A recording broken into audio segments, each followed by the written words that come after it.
Semangat pagi anak-anak hebat. Assalamualaikum warahmatullahi wabarakatuh. Anak-anak, sebelum belajar, pastikan kalian sudah membantu orang tua, menyiapkan buku serta alat tulis, dan berdoa. Anak-anak hebat, hari ini kita akan mempelajari tema 7, subtema 2, pembelajaran yang kelima.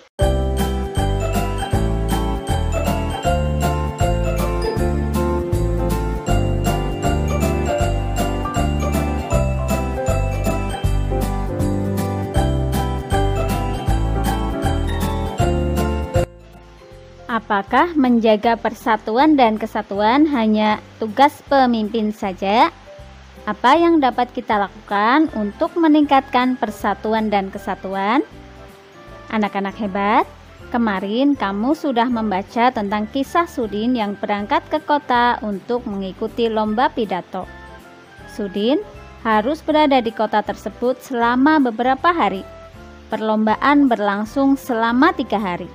Panitia kegiatan telah menyediakan penginapan untuk seluruh peserta. Di malam pertama, Sudin harus mengikuti acara budaya yang digelar di sebuah ruangan besar.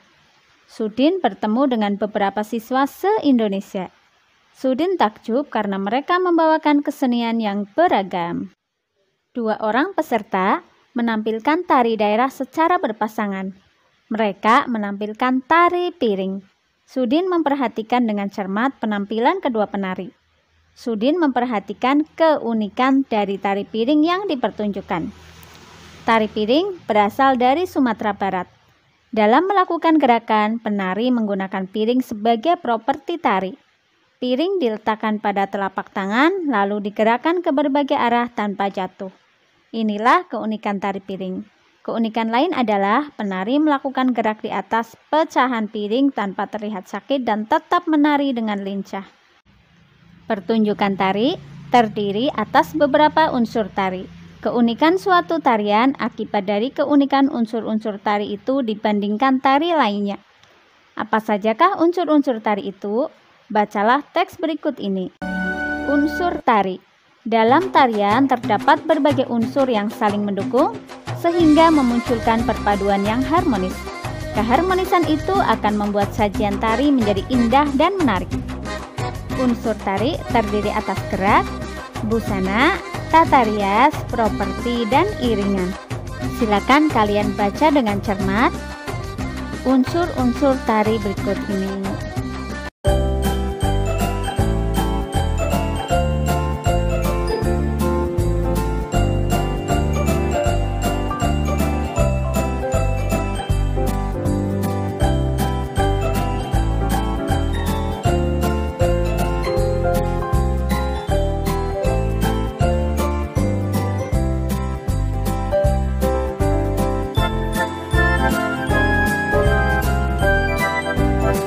Anak-anak hebat, lihatlah sebuah video tari daerah yang dilakukan secara berpasangan. Perhatikan keunikan unsur-unsur tari tersebut. Tuliskan hasil pengamatanmu di buku tulismu. Kalian boleh mengamati tari ini ya, ini tari Serampang 12. Namun kalian juga boleh mengamati tari yang lain.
Indonesia merupakan negara yang kaya budaya. Sebagai pelajar, kamu dapat menjaga persatuan dan kesatuan melalui penghargaan terhadap budaya tersebut. Mengapresiasi salah satu tarian daerah, seperti yang dilakukan Sudin, merupakan salah satu bentuk menjaga persatuan dan kesatuan. Anak-anak hebat, semangat bermusyawarah untuk mufakat yang telah dilakukan oleh warga sekolah Sudin merupakan pencerminan dari pengamalan sila keempat Pancasila, yaitu kerakyatan yang dipimpin oleh hikmat kebijaksanaan dalam permusyawaratan perwakilan. Berikut ini adalah contoh-contoh kegiatan bermusyawarah di lingkungan sekitar kita. Contohnya menjenguk teman yang sakit. Contoh bermusyawarahnya adalah berdiskusi menentukan siapa saja yang berangkat ke rumah sakit untuk menjenguk teman. Kegiatan gotong royongnya contohnya membuat makanan bersama untuk dibawa saat menjenguk teman.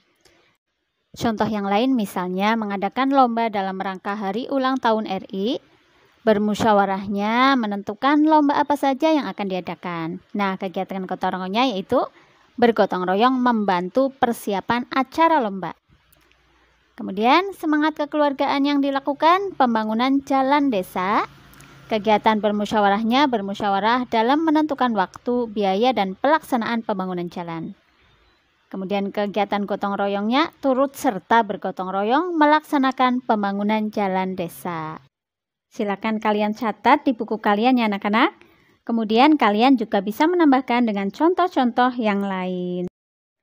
Anak-anak hebat, dalam kehidupanmu di sekolah, musyawarah sangatlah penting. Kalian bisa bermusyawarah dalam berbagai kegiatan. Namun, ada kalanya kalian tidak dapat melakukan musyawarah. Salah satunya ketika kalian mengerjakan tes, ulangan, atau ujian. Anak-anak hebat, carilah contoh kegiatan yang dilakukan dengan bermusyawarah dan kegiatan yang tidak dapat dilakukan dengan bermusyawarah. Tuliskan dalam bentuk tabel seperti berikut ini.